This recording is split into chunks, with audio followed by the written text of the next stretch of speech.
Why was the commander's hand trembling? No one else noticed.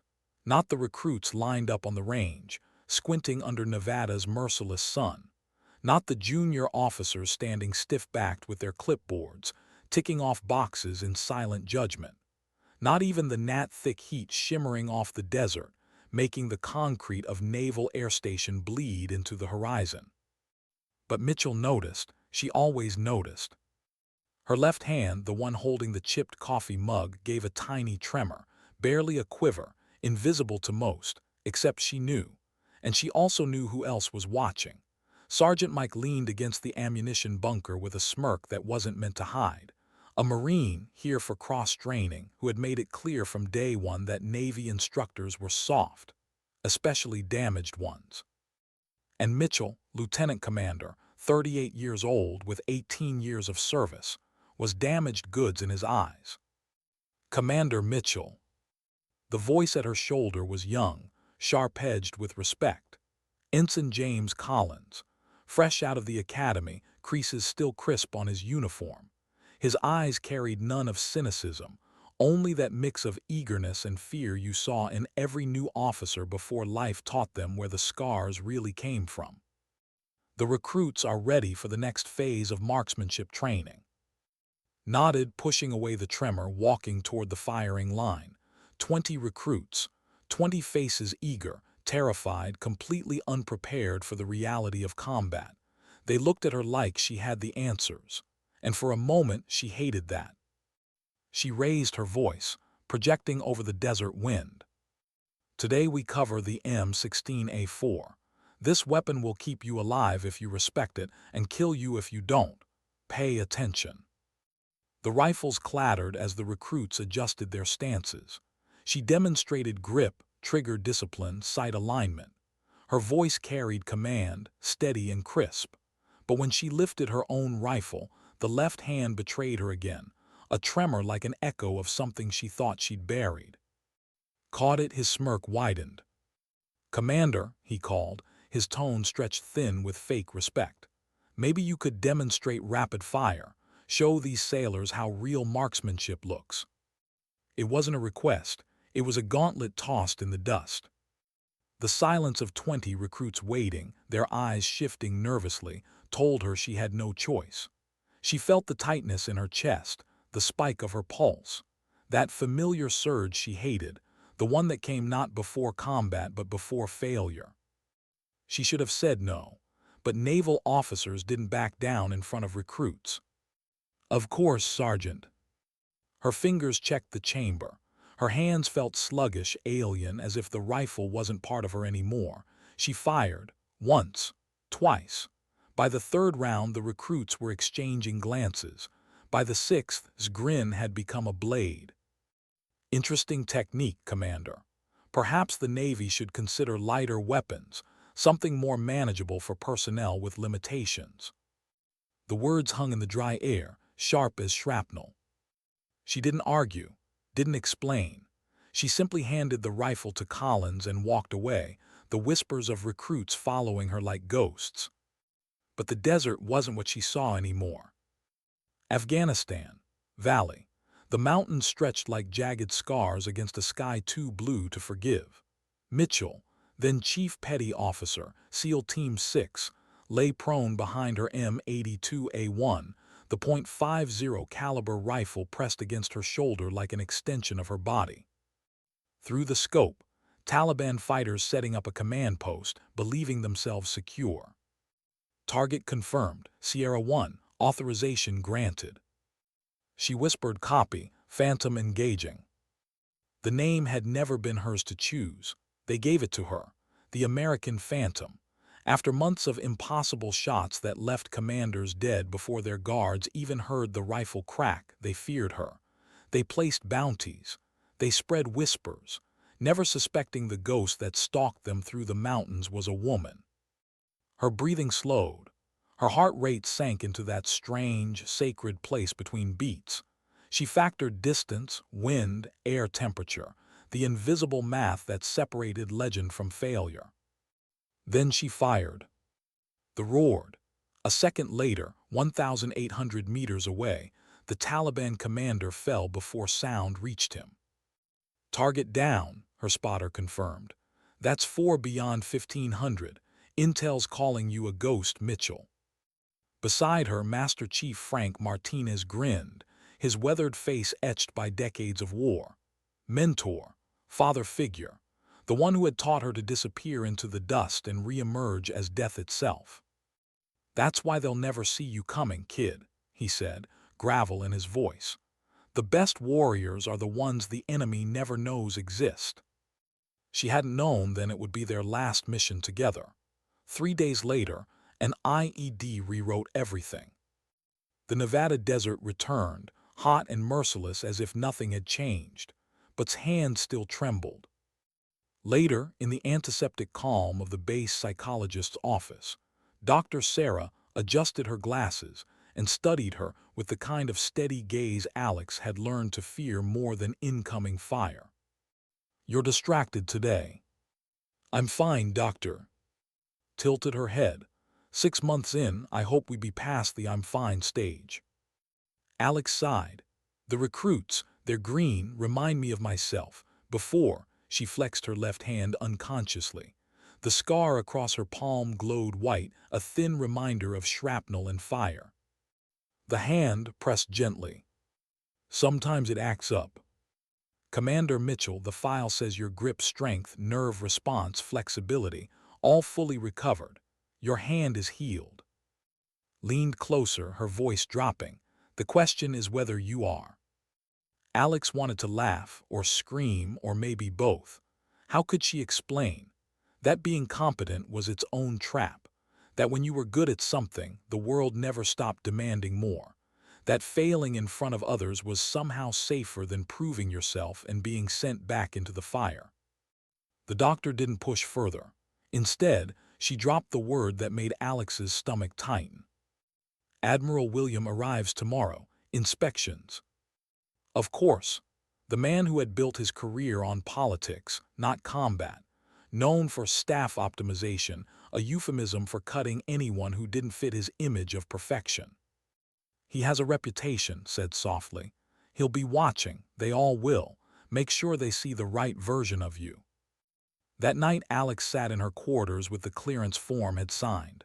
Full duty, no restrictions, no excuses. On paper she was whole, but shields she knew protected in both directions. They stopped bullets, but they also kept you from firing back. Her reflection in the window showed someone older than 38. Desert sun and combat stress had written lines into her face. The woman she'd been in Afghanistan, the Phantom, wouldn't have recognized the one starring back. A knock at the door. Lieutenant Kelly, her oldest friend, academy days, one of the few who knew the truth. "Heard sniffing around tomorrow," said, dropping into the chair across from her. "Looking to cut dead weight." "Then he's come to the right place," Alex muttered. His eyes narrowed. "How long are you going to keep this up?" "Keep what up?" "This shadow act. I saw your scores last week, and I saw you at range 7 2 nights ago." Alex froze. "You followed me." "I was on night patrol, saw the lights. 15 shots, 15 bullseyes in the dark," with the leaned forward. "The hand works fine when nobody's watching." Alex's voice came out sharp. "It's not that simple." "Martinez," cut her off. The name hit like a round to the chest. Martinez, the man who had saved her life, lost his career in the process and carried her demons with him into silence. "He's planning something tomorrow," warned. "He wants an example, a spectacle, and he's chosen you." Alex closed the clearance form with mechanical precision. "Then I guess he'll get his chance." His voice dropped to a plea.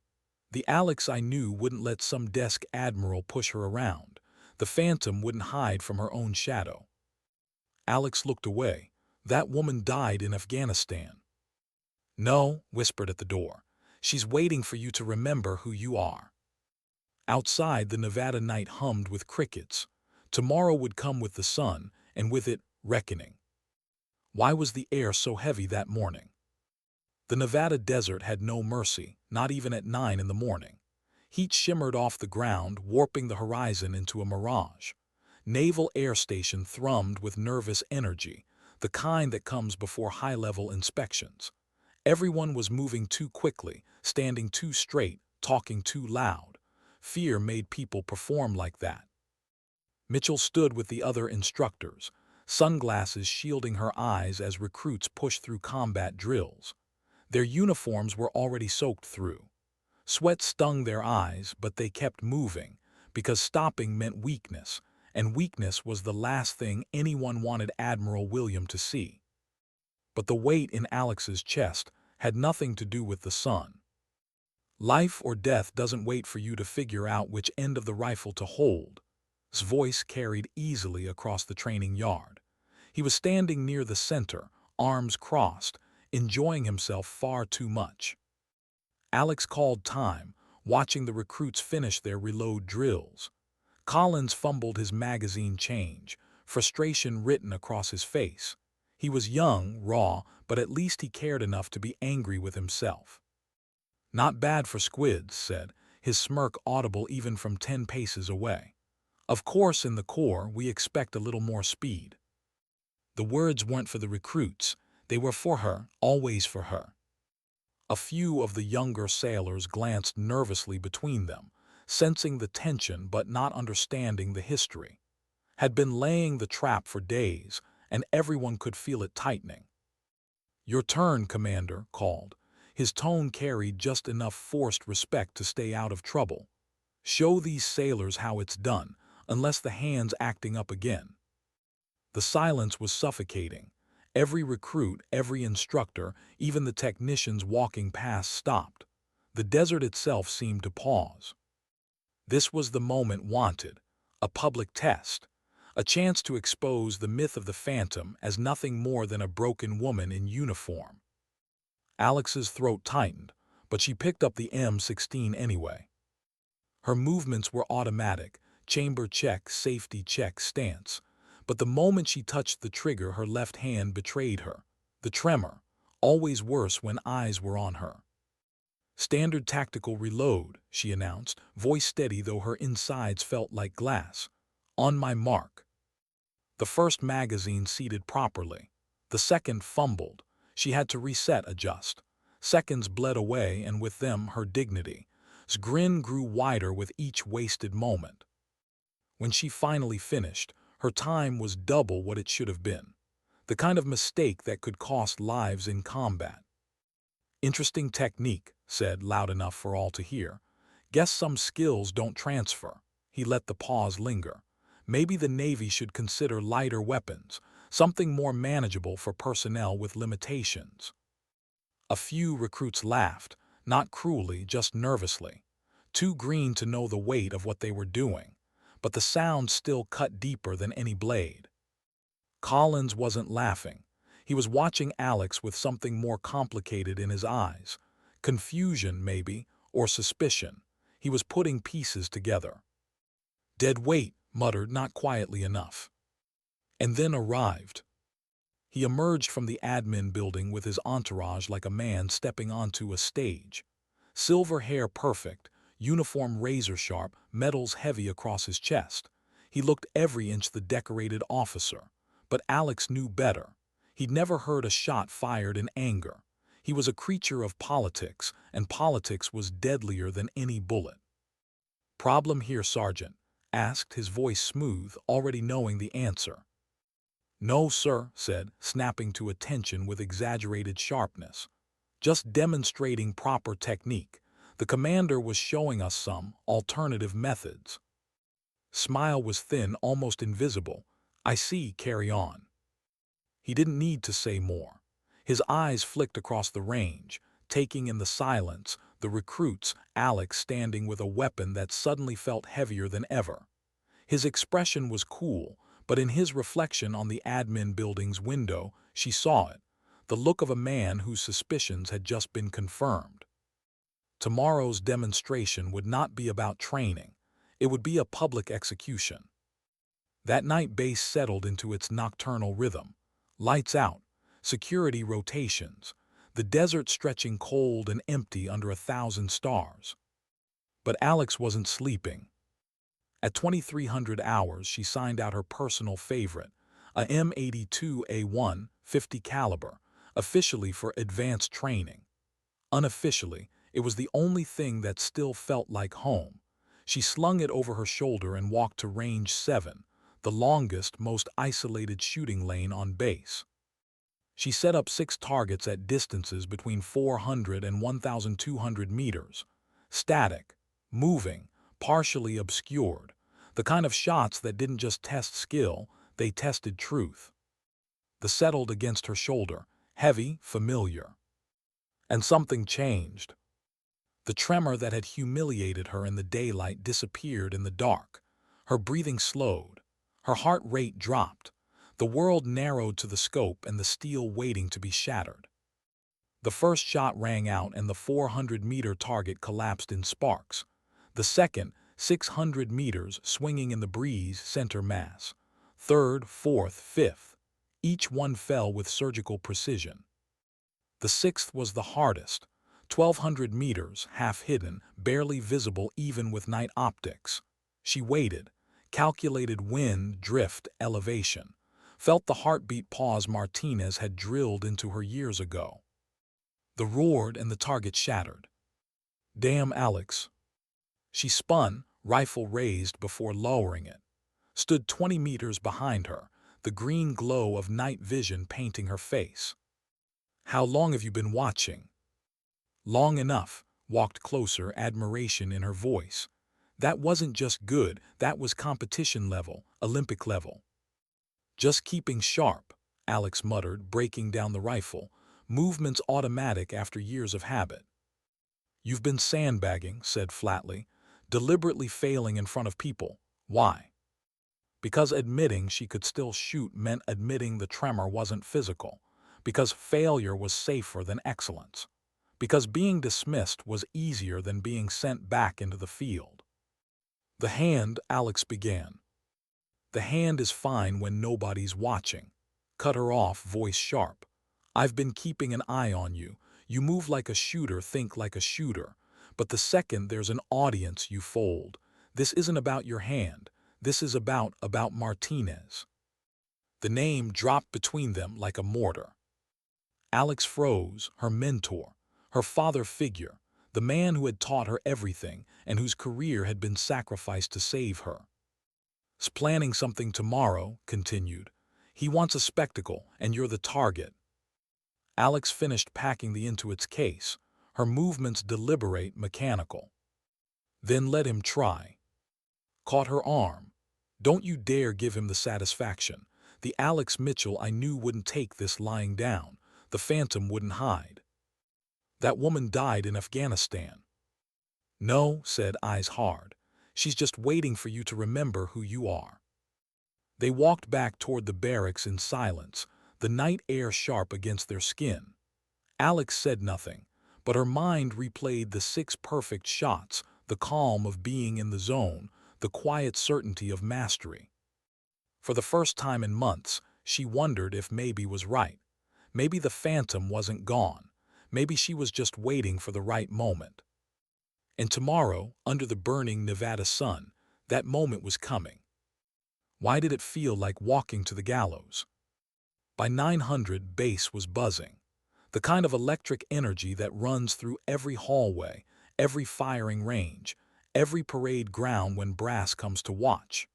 3 black SUVs rolled onto the tarmac, each one heavy with Pentagon officials and their polished shoes, their notebooks that turned careers into numbers. At their center, Admiral William. He moved with the grace of a man who had never been told no. His smile practiced, his stride confident. The medals on his chest caught the sunlight like polished lies. Every handshake, every nod to a civilian suit, it was theater. And today, Mitchell was his main act. She watched from the instructor's building window, arms crossed tight against her ribs. The schedule lay open on her desk. Drills, tactical reloads, room clearing, short-range engagements. And then, last, long-range precision with the .50 cal. Her station, her execution. Slipped in beside her, adjusting her cap. Word is brought in a ringer.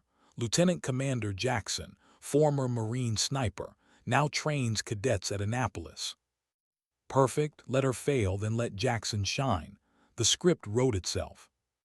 You don't have to play into this, said softly. Alex's jaw tightened. It's just a demonstration. Bull's voice was sharp, cutting through the stale air. This isn't you talking, this is fear talking. Before Alex could reply, the PA system crackled. All demonstration personnel report to the main range. Repeat, all demonstration personnel report to the main range. Her stomach turned to stone. The moment had arrived.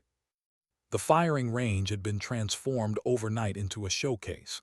6 stations stretched in a clean line, each one tailored to impress. Close quarters with carbines, rapid fire with pistols, mid-range suppression drills, and at the far end, gleaming in the desert sun like an executioner's axe, the M82A1 stood at the center, surrounded by officials and aides, his voice carrying across the range with the weight of authority. Today you will witness the marksmanship capabilities being developed here at, he announced. Each station represents the realities of modern combat. We prepare our sailors not just to fight, but to win. Applause from the civilians. Nods from officers who had learned long ago that the right expression mattered more than the right answer. His eyes found Alex, and she knew he had been waiting for this. Commander Mitchell, he called, voice smooth as glass. Join us at the precision station. I believe our guests would benefit from seeing how we train our advanced instructors. 200 meters of open ground lay between her and the. Each step felt heavier than the last, every eye on the range following her as if she were already a condemned woman walking to her fate. The rifle gleamed, set neatly on its bipod. To the visitors, it looked like a symbol of strength. To Alex, it looked like a coffin lid. The explained for the crowd. 50 caliber, effective range beyond 1,500 meters, a formidable weapon that demands exceptional skill. He paused just long enough for implication. Perhaps Commander Mitchell would demonstrate proper form. Her hands shook before she even touched the trigger. The tremor came faster now, fed by the heat of their eyes. 6 targets, 400 to 1,200 meters, static silhouettes that might as well have been the moon. She settled behind the rifle, scope cutting through haze. The first shot missed wide. Dust plumed 10 inches off the 400-meter mark. A murmur rippled through the crowd. She adjusted, fired again, closer but still off. By the 4th shot, whispers grew louder. By the 6th, someone behind her muttered whether she should even be teaching.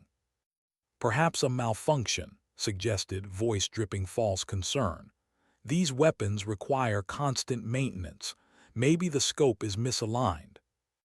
He stepped forward, already rolling his sleeves theatrically, already owning the moment. Sometimes, he said loudly, it helps to have fresh perspective. He smiled at the crowd. May I? It wasn't a question. He was already lowering himself behind the, hands moving with rehearsed precision. The key, lectured, is fundamentals, breathing, sight picture, trigger control, basics that separate professionals from amateurs. The audience leaned closer. Then he fired. And missed. So wide it didn't even strike the target frame. Dirt exploded 30 meters off to the side. A hush spread across the range. Wind compensation, said quickly, readjusting. His second shot went high and right, clean into empty sky. His third clipped the target frame 6 feet below center. With each miss, his confidence cracked. His smile stiffened. Gestures turned hurried, desperate. This rifle, he said finally, his voice tight, is clearly out of calibration. The barrel may be warped. He stood abruptly, jaw clenched, face flushing. Commander Mitchell, this weapon is not serviceable. The had humiliated him. And now, in front of 200 witnesses, he was searching for someone to blame.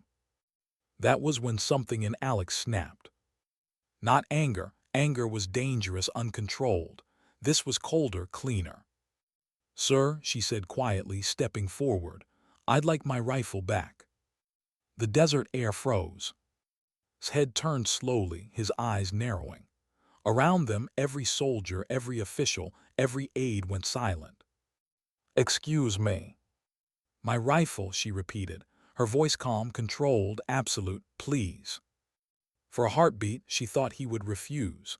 His knuckles whitened on the stock, but with 200 eyes watching, he had no choice. Reluctantly, he placed it back into her hands. And in that instant, Mitchell stopped being damaged goods.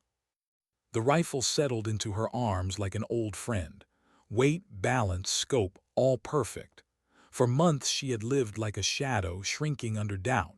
But the moment her cheek touched the stock, everything aligned.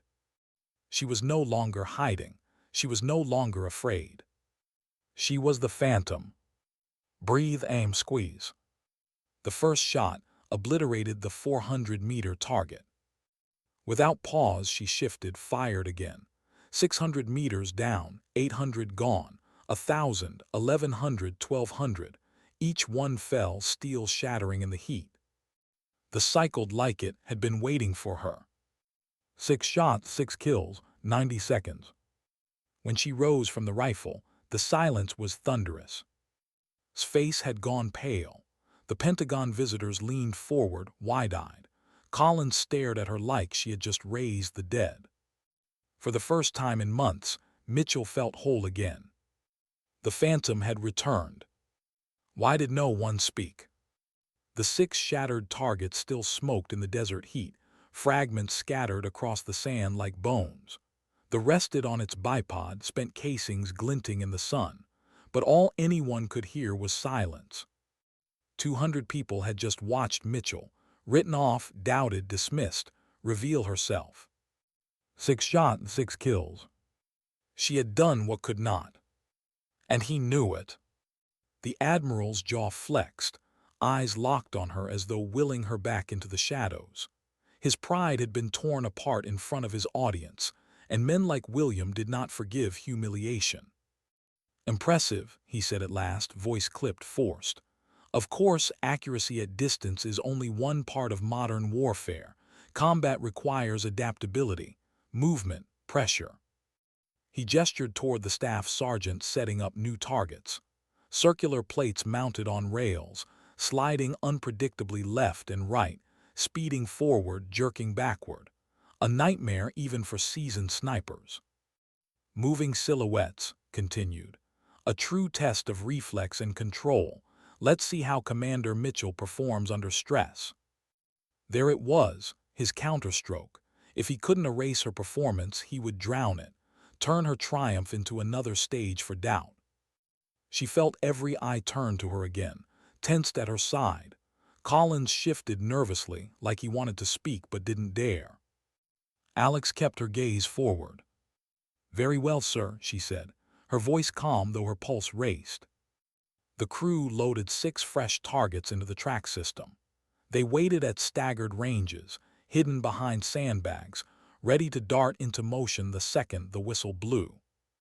Alex settled behind the stock pressed into her shoulder. The scope narrowed her world into a tunnel of glass and light. His voice carried, "Ready, begin." The whistle shrieked.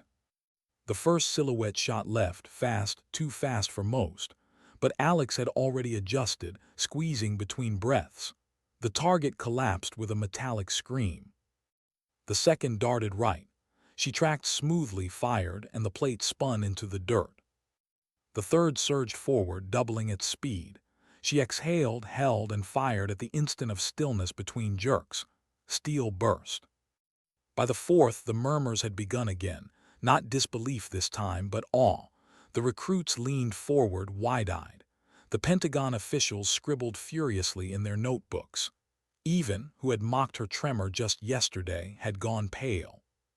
The fifth target jerked backward at impossible speed. She didn't chase.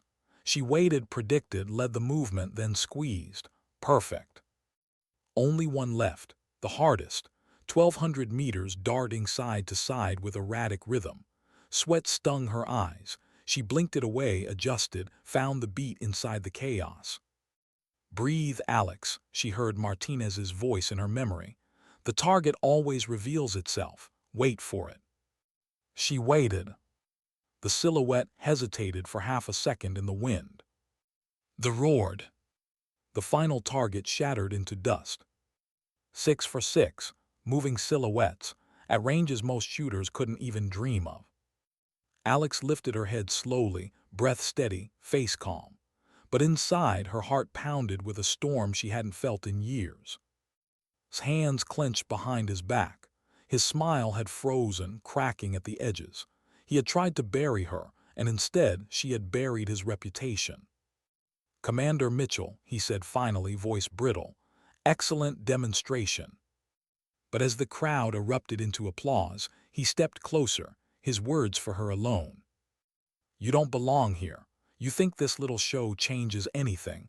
You're still broken, and broken things get discarded." Something inside her shifted then. The old reflex to shrink, to fold under authority, gone. For the first time in months, maybe years, she wasn't afraid. She turned slowly, deliberately, until their faces were only inches apart. His hand hovered near as if to reclaim it, as if to reassert ownership over what she had just proven. "Hands off my rifle," she said softly. The warning was quiet, but he ignored it. His fingers curled over the stock. And in that instant she moved. Her left hand snapped up, twisting his wrist with the precision of muscle memory honed by decades of close-quarters training. A sharp crack split the air. The admiral gasped, stumbling backward, clutching his hand. Silence again. 200 witnesses. Every recruit, every instructor, every Pentagon official froze, some too stunned to breathe. His face went white with shock, then red with fury. "You." But Alex had already turned away. She dropped into the once more, as if his existence had evaporated, as if only the rifle and the horizon mattered. 6 new targets, she called calmly. The range officer hesitated, eyes flicking nervously too. "Load them," Alex repeated, voice firm. The order cut like steel, and the officer obeyed. 6 more silhouettes slid into place across the sand, moving, shifting, daring her to fail. Her hands no longer trembled, not even slightly. She fired, 1, 2, 3. Each target disintegrated in rhythm with her breath. 4, 5, 6. When the dust cleared, nothing remained but fragments. The recruits erupted into cheers, unable to contain themselves.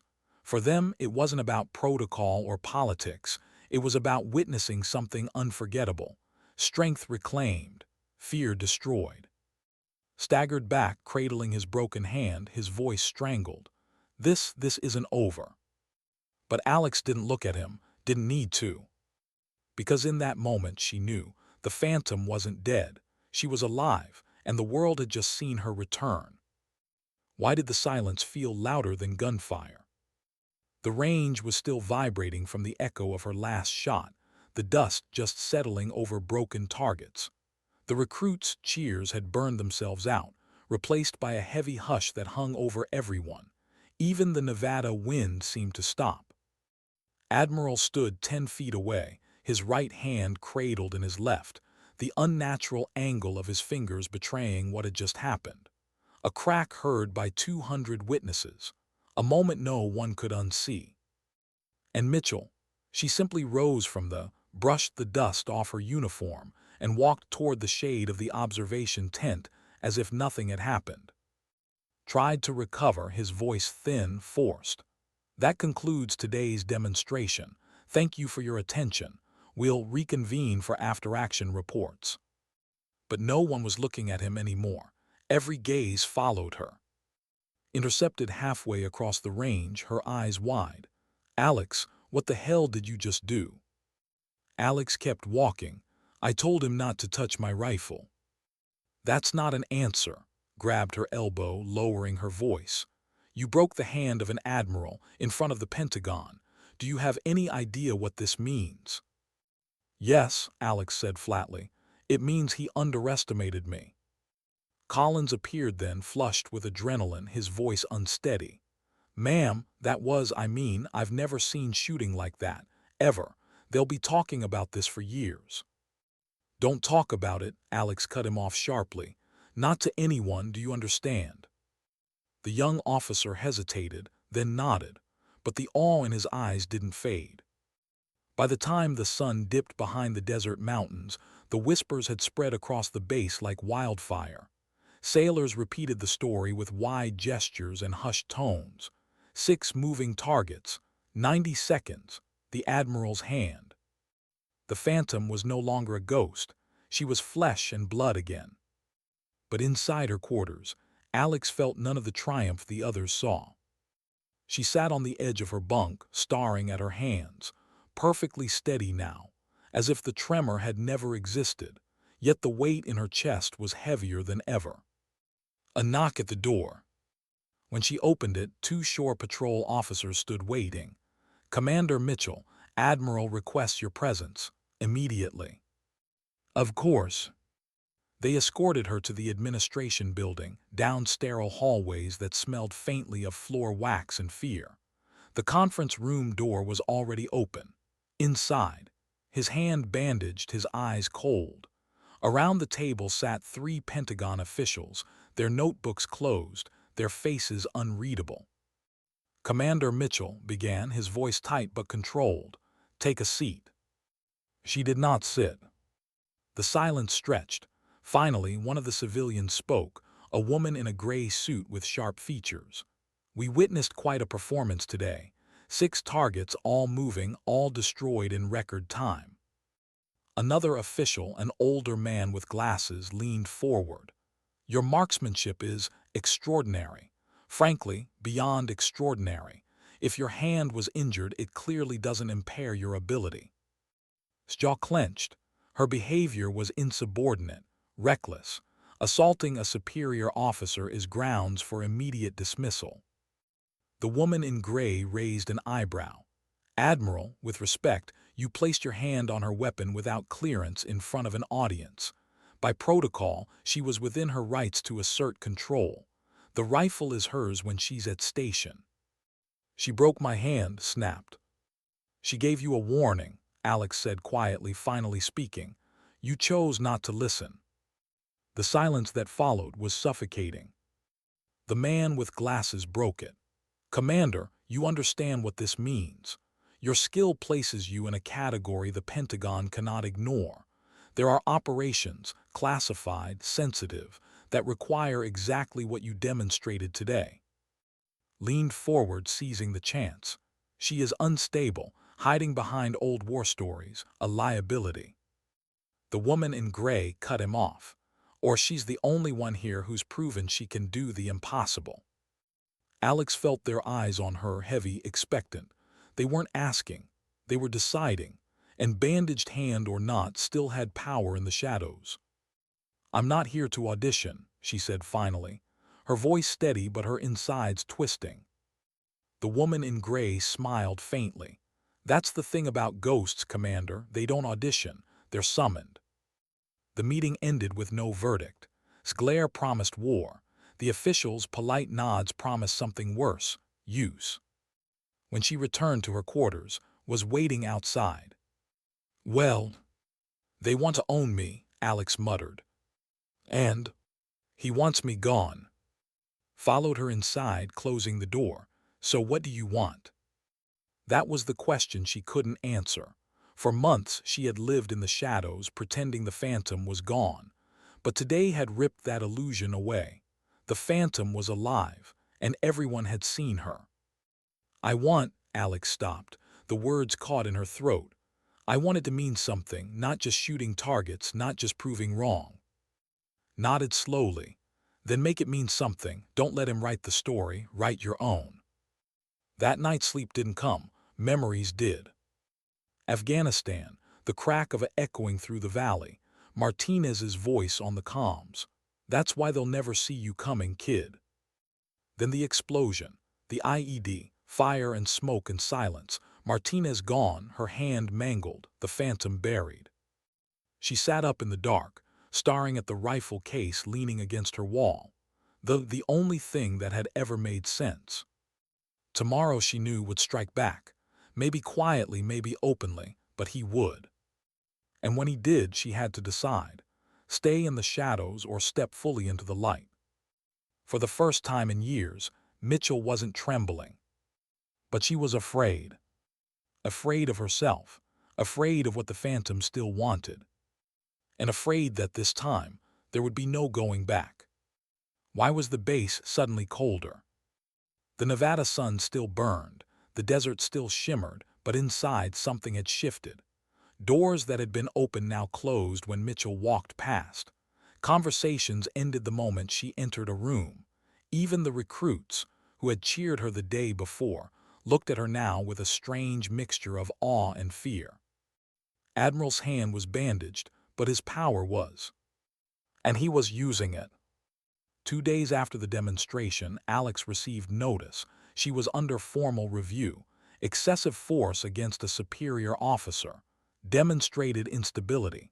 Possible unfit for command. The language was careful, not an outright charge, wasn't reckless. He didn't want to fire her immediately. He wanted to bleed her slowly, discredit her until no one remembered what she had done on the range. She read the notice in silence, jaw tight. Paced the room. This is him, he's pulling strings. You know it, I know it. Alex said nothing. Alex, say something. His voice cracked with frustration. You can't just let him bury you. What do you want me to say? Alex's voice was calm, too calm. That I'll fight.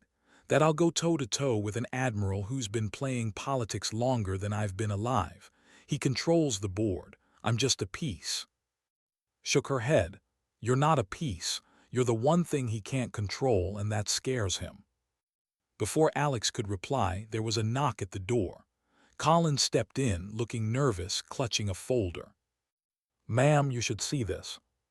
He laid the papers on her desk, training reports, after-action reviews, evaluations, all doctored, times inflated, scores lowered, records altered to show failure after failure. She flipped through the pages, her stomach sinking. Wasn't just trying to discredit her, he was rewriting her. He's erasing me, she whispered. Collins swallowed hard. I think he's going to push for a medical discharge. Claims of psychological instability, PTSD. He's got the paperwork started. Cursed under her breath. He's setting you up, and if you don't fight back. Alex slammed the folder shut. If I fight back, I play his game. If I stay silent, I lose anyway. Either way, he wins. The silence stretched. Collins shifted uncomfortably. Ma'am, I don't think everyone here agrees with him. She looked up sharply. What are you saying? Collins hesitated, then lowered his voice. There's a group of us. Instructors, junior officers. We've seen what you can do. We believe in it. We believe in you. Alex blinked, caught off guard. We can't speak openly, Collins continued. Not whilst watching, but you should know you're not alone. His eyes softened. See, even when you try to disappear, people follow you. Alex looked at the folder again. Her false failures. Lies. Martinez's voice echoed in her head. The best warriors are the ones the enemy never knows exist. But maybe this was different. Maybe survival wasn't about staying invisible anymore. That night the base was restless, had summoned senior staff for a closed session. Alex was ordered to attend. The conference room was smaller this time. At the head of the table, hands still bound, eyes like knives. Around him, officers who owed him favors, and Alex sitting at the far end alone. This review, began smoothly, is about readiness. Standards, fitness for duty. Commander Mitchell's recent incident has raised questions about her ability to lead, to operate, to represent this command. He gestured and a projector lit up. Video footage of the range demonstration, but edited. Only the misses, only the tremor. The 6 perfect shots were gone. Alex said quietly, "You doctored this." He smiled faintly. "Careful, Commander. Accusations without evidence are dangerous." One of the officers cleared his throat. "With respect, sir, I was there. We all saw." "Cut him off. What you saw was an anomaly. One performance does not erase a pattern. Look at her records, declining scores, unstable behavior, assaulting a superior officer." He raised his bandaged hand. "Evidence enough." The room was heavy with silence. Some officers nodded reluctantly. Others avoided her eyes. Alex felt the walls closing in. The phantom inside her, the one who had emerged on the range, wanted to stand, to fight, to tear through lies. But another part of her, the part by Afghanistan, whispered that maybe this was easier. Let them erase her. Let the war end.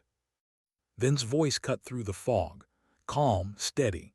"I was there too, and I saw every shot, 6 targets, moving, perfect hits. I also saw you, Admiral, 3 misses, not even close." A ripple ran through the room. His jaw tightened. Leaned forward. "So here's the question. If Commander Mitchell is unfit, what does that make you?" The silence shattered. Officers exchanged glances, some stifled smirks. His face darkened. "Enough," he snapped. "This review will conclude in Washington. The final decision will be made by higher authority." And just like that, it was over.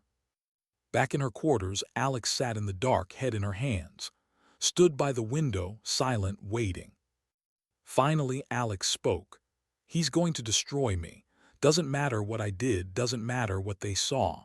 By the time Washington's done with me, I'll be a footnote, a warning." Turned, eyes fierce. "Then don't let him. Don't wait for them to decide who you are. Decide for yourself." Alex looked up. Her reflection in the window was clear now. No tremor, no doubt, just the phantom staring back. For months she had hidden. Let fear dictate. Let scars define her. But had forced her into the open, and maybe that was the only way forward. "I don't want to fight him," she whispered. "Too late," said. "He already declared war. The only question is whether you fight back." Alex sat in silence, the weight of the choice pressing down. Stay silent and be erased, or fight and risk losing everything. Her hand curled into a fist. She already knew the answer. Why were the recruits whispering her name? It started small, just background noise at first. Passing glances, hushed voices at the mess hall, conversations that stopped when she entered. But Alex knew what it meant. On a military base, whispers moved faster than orders. They were calling her Phantom. Not as mockery, not as myth, as truth. She should have shut it down. Should have reminded them that nicknames didn't save lives, that legends got people killed. But when she looked into their eyes, she saw something she hadn't expected: hope. The same hope she had once carried into the mountains of Afghanistan, before everything burned. And that terrified her more than ever could. By the third morning after the demonstration, struck again. Alex was scheduled to lead a live-fire exercise with recruits, standard drills, routine. But when she arrived at the range, the armory officer shook his head. "Commander, your rifle been reassigned." Her stomach sank. Reassigned to who? "Admiral's orders," the officer said, uncomfortable. "Said all are restricted until further notice. You'll be issued a standard M16 for today." Her hands curled into fists. It wasn't about rifles. It was about stripping her of identity, taking away the one weapon that made her dangerous. Stood nearby, grinning like a man who had just won a bet. "Looks like we're back to basics, Commander. Hope that hand doesn't slow you down." Alex ignored him, but the sting was real. Wasn't just trying to erase her. He was dismantling her piece by piece. During the exercise, her tremor returned. The M16 felt wrong, light, alien. Shot strayed inches wide. Not enough to fail, but enough to prove's narrative. She was inconsistent, unstable. The recruits noticed. Their whispers grew quieter that day. Not gone, just uncertain. That night stormed into her quarters, slamming the door. "He's playing you like a damn chess piece, and you're letting him." Alex sat on her bunk, exhausted. "What do you want me to do? Break more of his bones?" Leaned in, eyes sharp. I want you to stop hiding. Everyone here saw what you did on that range. They believe in you. The only one who doesn't is you. Alex looked away. Belief doesn't change the system. No, snapped, but it changes people, and people change the system. The words echoed long after left. She lay awake, staring at the ceiling, hearing Martinez's voice again. The best warriors are the ones the enemy never knows exist. But maybe the time for ghosts was over. The next morning she walked into the mess hall. Recruits stiffened. Officers looked away, smirked. She didn't sit, didn't eat. She simply stood at the center of the room and let the silence build. Then slowly she spoke. "You've all heard the stories," she said, her voice calm, steady. "You've all seen what wants you to believe, that I'm broken, that I don't belong here, that what you saw on that range was a fluke." The room was still. She let the pause stretch, let the silence pull them in. "But you were there, you saw, and you know the truth. I'm not perfect. I'm not invincible. I'm just like you. I bleed, I fail, I get back up. And when it matters, when lives are on the line, I don't miss." A murmur rippled through the room. Collins, sitting with the recruits, stood first. His voice cracked, but it carried. "Ma'am, I believe you." Then another stood, and another, until half the room was on its feet, not shouting, not clapping, just standing, silent solidarity.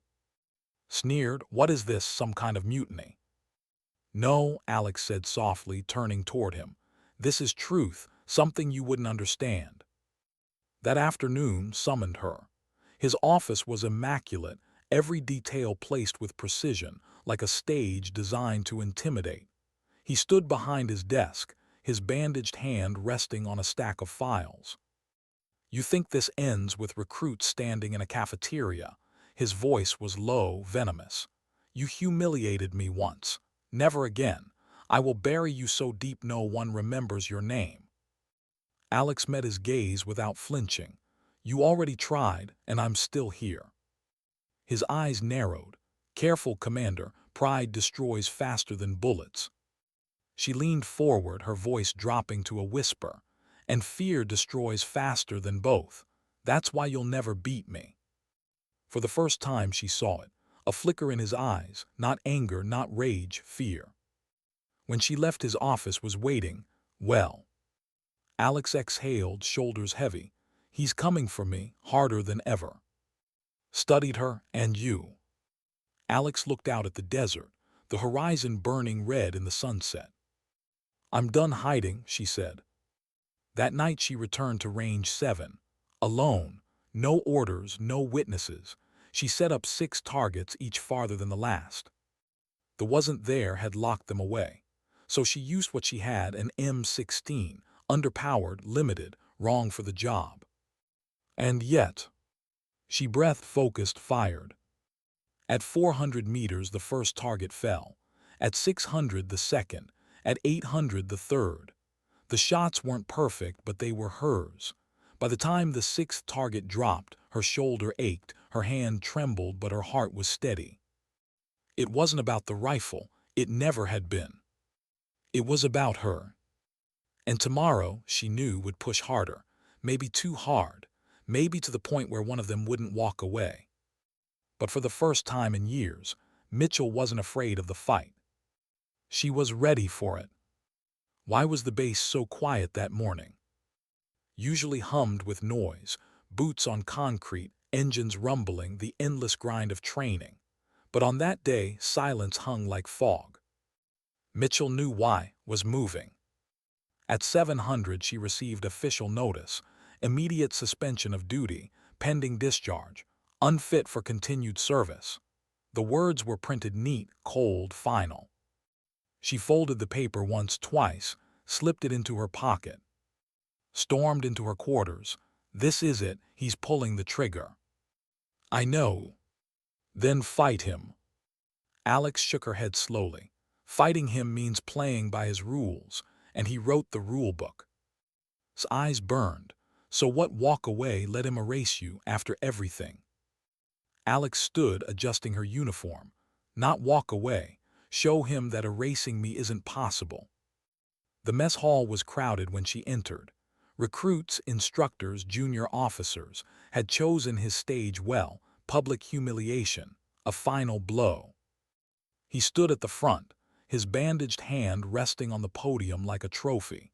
His voice carried with practiced authority. "Discipline is the spine of this institution," he declared. "Without it, there is no order, no strength. When officers prove themselves unfit, unstable, they must be removed for the good of all." He let the words hang, then turned, eyes cold. Commander Mitchell stepped forward. Every head turned, every gaze followed her. She walked slowly, each step echoing in the silence. The paper in her pocket felt like a stone. "Effective immediately," said. "You are relieved of duty. Your record will reflect your failures. History will remember you not as a legend, but as a cautionary tale." He reached to hand her the discharge order, his lips curled, almost smiling. Alex didn't take it. Instead, she spoke. "You think you can erase me," she said, her voice calm, steady. "Rewrite who I am, but you can't erase truth. You can't erase what they saw. 6 targets, 6 shots. Moving, falling. You can't erase that I stood when you missed, that I told you hands off my rifle and meant it." A murmur rippled through the hall. His face darkened. "You think this is about marksmanship," he snapped. "It's about obedience, authority. Without it, there is no Navy." Alex shook her head. "Authority doesn't make you strong. Fear doesn't make you respected. Dignity does, and dignity doesn't need to speak." She let the silence stretch. "It simply acts." The recruits rose one by one, first Collins, then another, until half the room was on their feet again, silent, standing behind her. His hand trembled not from injury but from something else, rage or maybe fear. "You'll regret this," he hissed. "No," Alex said softly, "you will." She turned, walking out of the hall, the silence following her like a shadow. That evening she returned to Range 7 one last time. The desert stretched endless, the horizon burning with sunset.